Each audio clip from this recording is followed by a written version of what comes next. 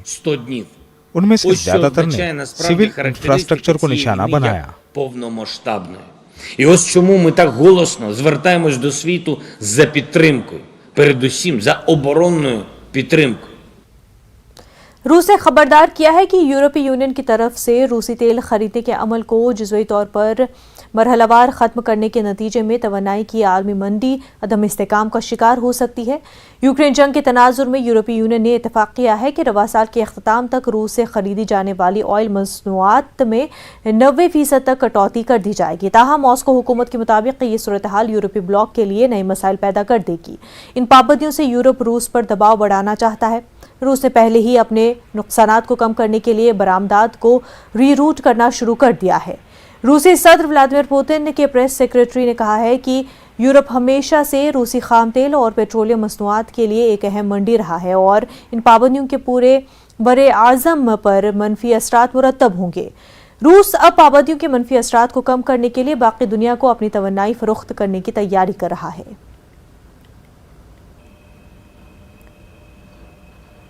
ہندوستان کی ایک ٹیم افغانستان میں انسانی ہمدردی کے ناطے تقسیم کی جانے والی امداد کی نگرانی کے لیے ان دنوں کابل کے دورے پر ہے. وزارت خارجہ میں پاکستان، افغانستان اور ایران کے امور کے جوائنٹ سیکرٹری انچارج جے پی سنگھ کی قیادت میں یہ ٹیم ہندوستانی امدادی منصوبوں کا جائزہ لینے کے ساتھ ساتھ طالبان کے نمائندوں سے بھی ملاقات کرے گی.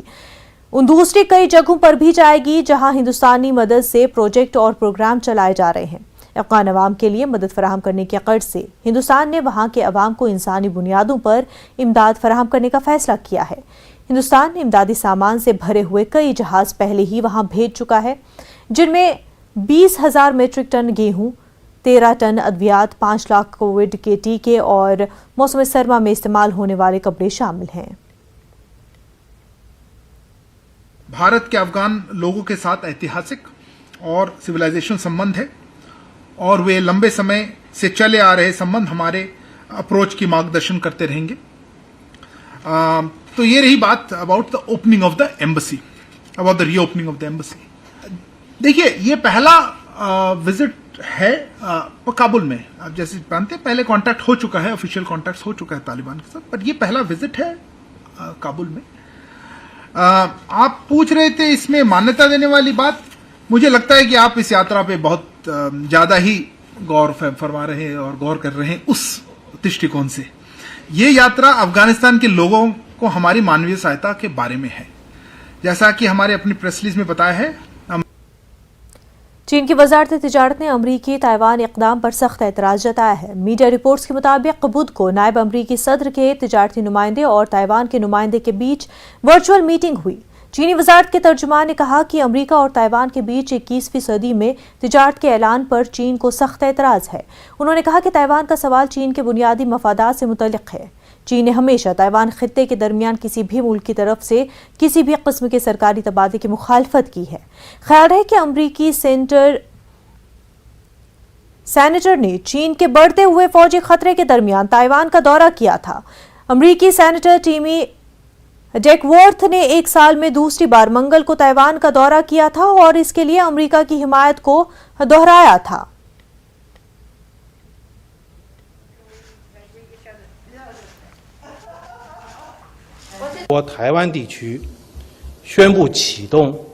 ہم نے امریکہ اور تائیوان خطے کی طرف سے یو ایس تائیوان انیشیٹو شروع کرنے کے اعلان کو نوٹ کیا ہے. چین اس اقدام کی سختی سے مخالفت کرتا ہے. تائیوان کا سوال چین کی بنیادی مفادات سے متعلق ہے. ون چائنا اصول کی پاسداری چین کے تائیوان خطے کے لیے عالمی اقتصادی تعاون میں شرکت کی پیش کی شرط ہے. چین نے ہمیشہ کسی بھی ملک کی جانب سے تائیوان خطے کے درمیان کسی بھی قسم کے سرکاری تبادلے کی مخالفت کی ہے. 一贯反对任何国家与中国台湾地区发生任何形式。